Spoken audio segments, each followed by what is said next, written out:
Imagine this. You're home alone enjoying a quiet Saturday morning, when suddenly there's a bang at the door. Two police officers are standing on your porch, hands on their holsters, accusing you of trespassing in your own house. That's exactly what happened to Vanessa Johnson. But what those officers didn't know was that the man they were about to meet, her husband, wasn't just any man. He was a decorated U.S. Army major, and when he walked out in full uniform, everything changed. It was a quiet Saturday morning in a peaceful suburban neighborhood of Maple Ridge, Georgia. The kind of morning that made you forget the world's chaos. Birds chirping in the oak trees, kids riding their bikes down smooth pavements, sprinklers hissing across freshly mowed lawns. The smell of coffee drifted from open kitchen windows. Inside one of those homes, Vanessa Johnson was enjoying her rare moment of calm. She had just poured herself a second cup of coffee and was scrolling through recipes on her phone. The house was quiet. Her husband, Marcus, an Army officer, was still at the base finishing a weekend shift, and their teenage son was spending the day at a friend's house. Then, bang! Bang, bang. The sound shattered the peace. Vanessa froze, cup halfway to her lips. Her heart jumped. It wasn't a friendly knock. It was sharp, official, almost angry.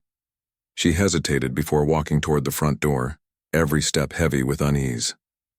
She peeked through the window blinds and nearly dropped her mug. Two uniformed police officers stood on her porch. One tall and broad, his hand resting near his holstered weapon, the other tapping a notepad impatiently. Vanessa's mind raced. Did something happen? Did Marcus send them? Taking a deep breath, she opened the door just enough to speak. "Good morning, officers. Can I help you?" The taller one spoke first. His tone was clipped, coldly professional. "Ma'am, we received a call from your homeowners association. They reported some suspicious activity at this address." Vanessa blinked, stunned. "Suspicious activity? I live here. This is my house." The shorter officer glanced at his partner, then scanned the porch, the flower pots, the doormat, as if searching for signs of a crime. "Ma'am, are you sure this is your property?" The tall one asked again, eyes narrowing slightly. For a moment, she was too shocked to speak. Her throat tightened. Was he serious? She had lived here for 5 years, paid every HOA fee on time, attended every meeting, even followed their endless rules. What color mailbox to buy, how tall the grass could be, even where to place her trash cans. And yet, here she was, on her own porch, being treated like she didn't belong. The question hung in the air, heavy and humiliating. Was she sure this was her house? Yes, but clearly not everyone else was. Let's rewind a bit. About 3 years earlier, Vanessa and Marcus Johnson had finally bought their dream home, a beautiful, 2-story house on a quiet street in Maple Ridge Estates, one of the most sought-after neighborhoods in the suburbs of Georgia. The lawns were perfect, the fences were white, and every mailbox looked exactly the same. To them, it seemed like a fresh start. Marcus had just been promoted in the U.S. Army, and after years of moving from base to base, they wanted stability, a safe place to raise their teenage son, a community where they could finally settle down. They thought Maple Ridge would be that place. But almost immediately, Vanessa started noticing things that didn't sit right. The long stares when she walked her dog in the morning. The whispered comments that stopped the moment she looked up. The tight smiles that never reached anyone's eyes. At first, she tried to ignore it. Maybe they're just curious, she told herself, but curiosity quickly turned into something else. The first letter from the HOA came just 2 weeks after they moved in.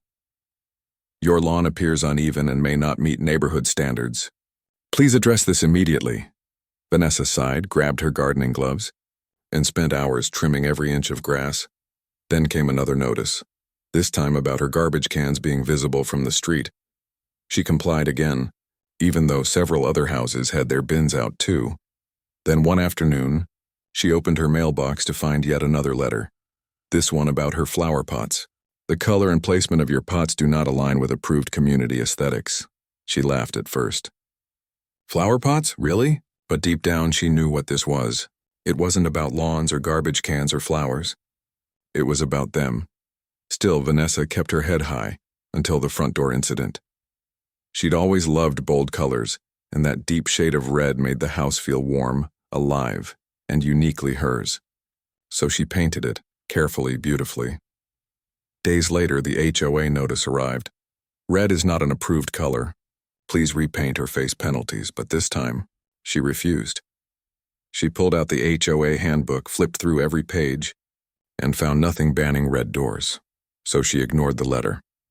And that's when Tom Perkins, the HOA president, decided to take matters into his own hands. Tom was known around Maple Ridge as a man who loved order. He liked control, power, and being the one who set the rules. When Vanessa didn't comply, he started whispering to neighbors, saying he'd seen unknown people going in and out of her house. "Something's off about that family," he told one neighbor. "I just want to make sure they belong here."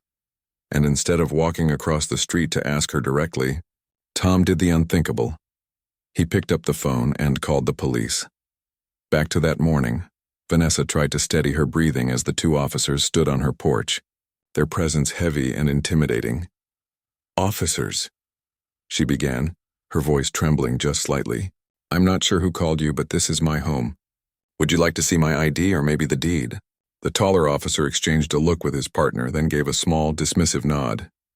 The shorter one smirked, his tone dripping with condescension. "That won't be necessary." "Yet," he said. "We just need to confirm there's no disturbance or suspicious activity going on here." Vanessa's eyebrows knitted together.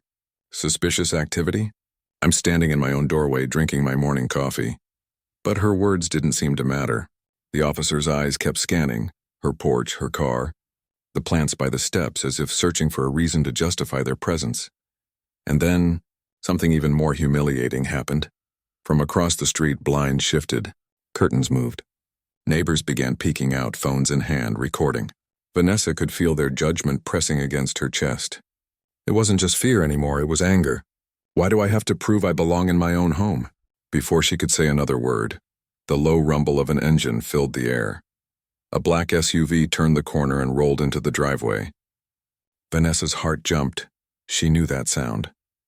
It was Marcus. The car door opened and out stepped Major Marcus Johnson, tall, composed, and still dressed in his U.S. Army officer's uniform. The sunlight glinted off his medals as he adjusted his cap, his presence commanding instant respect. The officers froze. One straightened his posture immediately. The other stepped back, suddenly uncertain. Marcus's deep voice broke the tense silence. "Is there a problem, gentlemen?" One officer cleared his throat nervously. Sir, we received a call from the HOA about possible trespassing." Marcus's brow furrowed, his tone calm but firm. "Trespassing? On my own property?" He reached into his pocket, pulling out his military ID and holding it out. "I'm Major Marcus Johnson. This is my wife. Do you have a warrant to be here?" The officers exchanged glances. Neither spoke. The weight of their mistake hung heavy in the air. From behind half-closed blinds, neighbors who had been gleefully recording now slowly lowered their phones. The scene that was supposed to catch suspicious activity had just exposed something else entirely: prejudice in broad daylight. Within minutes, the energy on that porch completely shifted. The same officers who had arrived with authority now looked uneasy, embarrassed even. One of them cleared his throat, mumbling, "Seems there's been a misunderstanding." "Sir?" The other nodded quickly, adding, "We're sorry for the inconvenience." "Major." Vanessa stood quietly beside her husband, arms folded, still trembling with frustration but also with pride. Marcus didn't have to raise his voice. His calm, steady presence said everything. As the police backed away toward their patrol car, Marcus gave a polite nod. "No problem, officers. Just make sure this kind of misunderstanding doesn't happen again." The neighbors who had been filming now disappeared from their windows. The street went silent, but Marcus wasn't done. He knew this wasn't just about that morning. It was about something deeper. So that evening, after his shift, he changed into his full Army dress uniform and drove straight to the HOA clubhouse for their emergency meeting. When he walked into that room, conversation stopped mid-sentence. The board members, including Tom Perkins, looked up in surprise. The medals on Marcus's chest caught the light, and the quiet authority in his expression filled the room. He placed a thick stack of documents on the long conference table. Property deed, HOA payment receipts, and every single letter Vanessa had received over the past year. Then, In a calm, unwavering voice, he began, "I've served this country for over 15 years. I've led soldiers through war zones, through fear, through chaos, but I never expected to come home and see my wife treated like a stranger in her own house." The board members shifted in their seats. Tom Perkins' face was pale. Marcus continued, his tone sharp but controlled. "This wasn't about a red door or lawn rules or garbage cans. This was about prejudice. And today that prejudice led to police officers showing up at my wife's door with their hands on their guns. That ends now."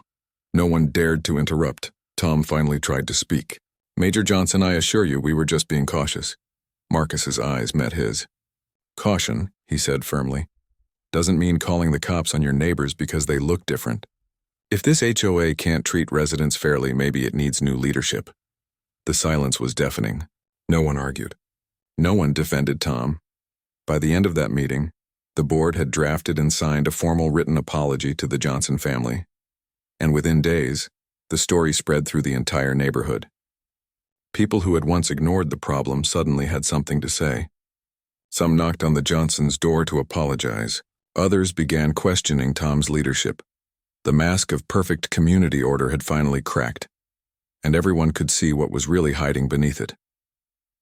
A week passed since the confrontation, and the neighborhood had been strangely quiet. No more letters, no more stares. Just the soft hum of sprinklers and the distant laughter of children. Then, one sunny afternoon, Vanessa opened her mailbox and froze. Inside was an envelope addressed in delicate handwriting. No HOA logo, no typed threats, just a simple white envelope sealed with care. Curious, she opened it and her eyes filled with tears. Inside was a handwritten letter, signed by more than a dozen neighbors. Each name carefully written, each message sincere. "We're sorry for what you went through. You belong here. You make this community better." Some neighbors even included small notes of appreciation, how they admired her garden, her kindness, and the way she carried herself with grace despite everything.